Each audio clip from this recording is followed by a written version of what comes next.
Hey chillers, welcome back to my channel. So, it is Wednesday, which means it is Spooky Day. And today I will be finishing up a series.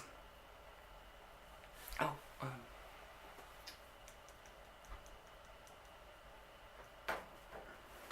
so to let you guys know, I updated my Hufflepuff sticker or magnet, and it is now a Ravenclaw.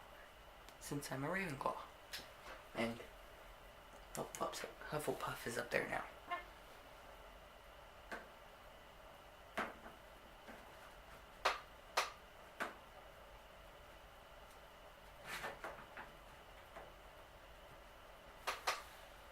Just wanted to give you guys a little bit of an update. But anyway, we're going to be finishing the series that I started 2 weeks ago with the Christmas ghost stories.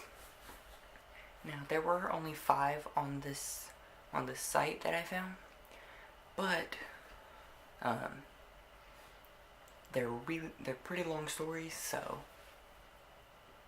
here we go.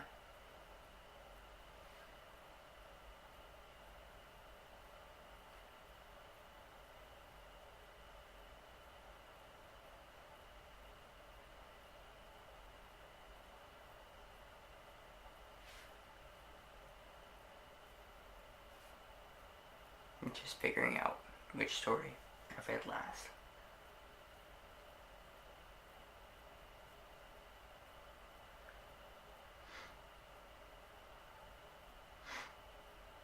Okay, so there are 3 stories left.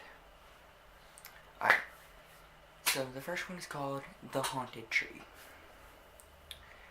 My parents and I lived in a small home that was around 90 years old. The year would have been 1996.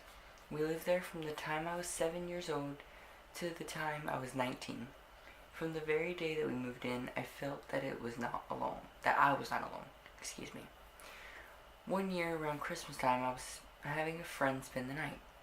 The heat had just shut off briefly, and she and I were sitting in the living room watching television when the temperature dropped substantially. As I rose to turn up the heat, the Christmas tree began to shake violently. Ornaments were falling off right and left, and she and I were terrified. We ran upstairs and lay down on my bed. My white cat curled up with us, and my door was open slightly. When I gazed out at the dark hallway, I was horrified to see a tall white figure run down the hall. I turned to my friend, and she acknowledged that she had seen the exact same thing. She never spent the night again.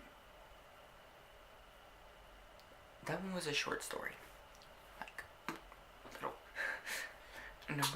The second story is called The Figure in the Recliner. My mother, to whom I was very close, passed away in 1964 when I was 17 years old. I left home that year and moved to Ontario from Nova Scotia. In 1969, I met a girl whom I will call Karen, and we got married in March of 1970. In December of 1971, we were expecting our first child. We were living in a small one and a half bedroom bungalow. There was a fireplace in the living room. My wife and I loved the fireplace, and we had it lit every night. It was Christmas Eve, 1971, and we had just finished putting the gifts under the tree, and a nice fire gave off a beautiful glow. On the tree, one string of lights, which was supposed to flash, had stopped several days before. It was 5 minutes to midnight when the fireplace suddenly just about went out, and the string of lights started to flash, and all the other lights stopped flashing. My wife and I were sitting on the floor, and it had become very chilly in the room. I looked over to my lazy boy chair, and a figure was sitting there, my mother, with a big, beautiful smile on her face. My wife, who had never met my mother, said she could see the same thing. This ghost never spoke, but just kept looking at me and my wife and smiling.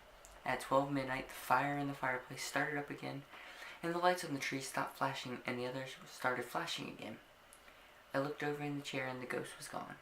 No matter what I did to those Christmas lights, they never flashed again. And the last one, The Ghostly Christmas Choir. On Christmas Eve night, 1978, at about 3 o'clock in the morning, in, I'm probably going to butcher this, Klamath, I'm just going to say Klamath, that's what it looks like. Klamath Falls, Oregon, I was suddenly awakened by a choir singing. The house was new construction, miles from the nearest church. I strained to hear any words that I could understand, or a tune that I could identify, but I couldn't understand the language or tune. I did get a feeling of angelic exultation, reverence, and gladness of heart. This was truly a heavenly choir, lifting their voices on high, singing Hosanna in the highest, in an unknown tongue, without accompaniment of instruments. I examined the television, but it was turned off, as was the radio.